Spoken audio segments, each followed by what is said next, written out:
మేడారం ఎంట్రన్స్లకి అయితే వచ్చేసినాము. ఎంట్రన్స్ అయితే అదిరిపోయింది. ఇక చూడండి చౌరస్తా ఎంత మంచిగా ఉందో, వావ్ అనాల్సిందే.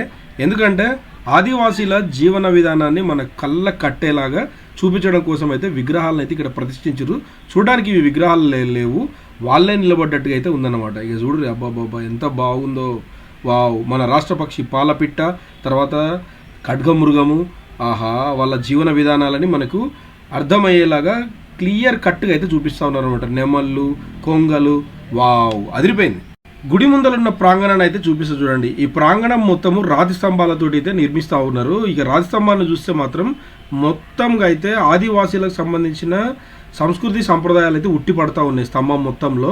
ఇటు సైడ్ స్తంభం ఇలాగే ఉంది, అటు సైడ్ స్తంభం కూడా అలాగే ఉంది. వాళ్ళ నృత్యాలు, వాళ్ళ సంప్రదాయాలు, వాళ్ళ కట్టుబాట్లు, తర్వాత వాళ్ళు పెంచుకున్న పక్షులు, వాళ్ళు పెంచుకున్న జంతువులు మొత్తం ఈ స్తంభాల మీద వాళ్ళకు సంబంధించినవి కనబడేలాగా తీర్చిదిద్దిరు. ఈ స్తంభాలను మాత్రం చాలా బాగుంది.